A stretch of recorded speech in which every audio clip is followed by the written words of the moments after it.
guys, this is not the kind of video that I ever really wanted to make, but I figure I'm going to make it just because it might help somebody else if they deal with the same thing. So it has to do with my tanks, specifically my fish. Now this has actually been going on for about, I think it probably started about 2 weeks ago, maybe a week and a half ago, but the treatments just started 4 days ago.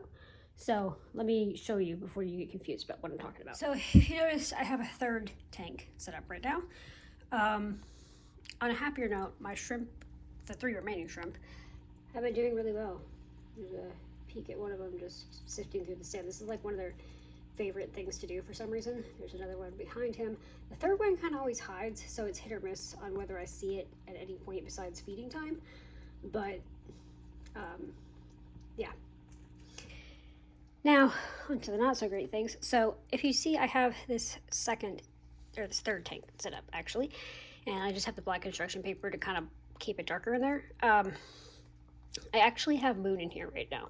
So Moon is typically in here, and I also changed this tank, and we'll talk about that here in a second. But Moon has Dropsy, and this is actually the third beta I had that has Dropsy.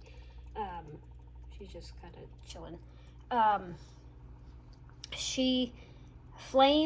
Bolt was my very first beta. He lived for 2.5 years. He died of old age.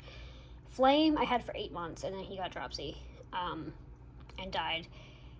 Coral I had for almost a year, and she got Dropsy. And I've had her for 10 months. Now, it's apparently something to do with beta genetics that it's hit or miss on whether this happens, but I was tired of watching them just die. And that's a very real possibility, but I'm giving it my all, since I've learned some things. So I set her up a hospital tank today, and I've just got very minimal stuff in there. I've got a little hide for her and the bubbler. That's pretty much it. And I scattered a little bit of plants on the bottom. I have been treating her with plain Epsom salts that basically just reduce the swelling.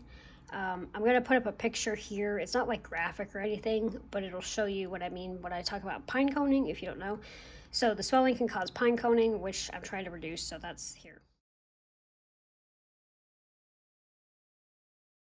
Basically, that was the first day of treatment. Thankfully, she has gotten better since that first day. Slightly. Not a lot, but slightly. So I've been doing that, and I've also, well, hang on, I have a very organized / disorganized, fish bin, so I had to dig for it. I've been treating her with Canaplex, which is a antibiotic, because Dropsy is typically a bacterial infection. So that's what she's sitting in right now. This is her second dose. Her first one I just did like a bath, but this time I actually set up the hospital tank, so she's actually sitting in the Canaplex.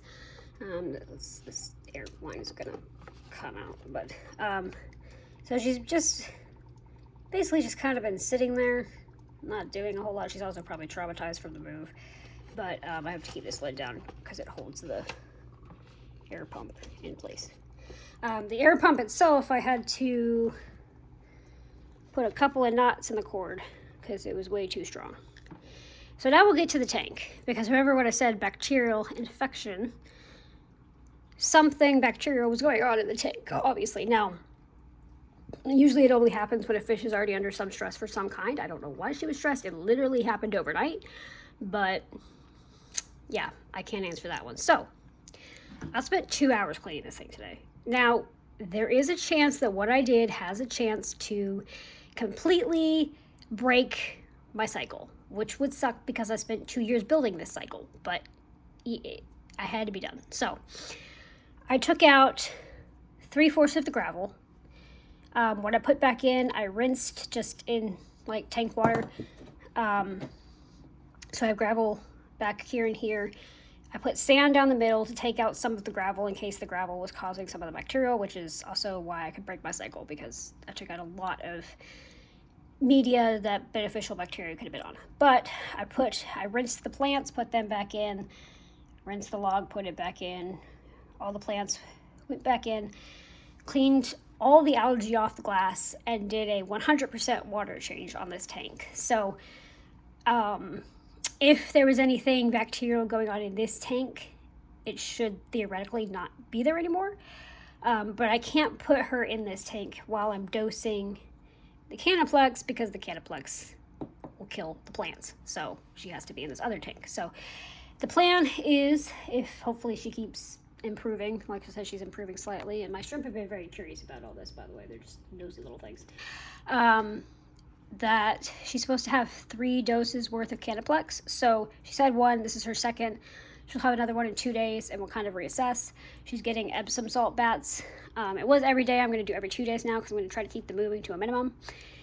And I ordered tannins, because like the log releases some tannins, but I ordered tannins like Indian almond leaf, but Walmart is for some reason not wanting to deliver it, so I'm still waiting on that, but that's going to be added as well. So that's the plan. Hopefully she will eat something, because she hasn't eaten in a couple days. But I have noticed that she's at least, like you see, she's moved. She's at least swimming. A couple of days ago, she wasn't even literally moving. So just seeing her do that is like huge. So anyway, there's about a 20 to 30% chance that what I'm doing works, but it's better than 0%, so I'll keep you guys updated.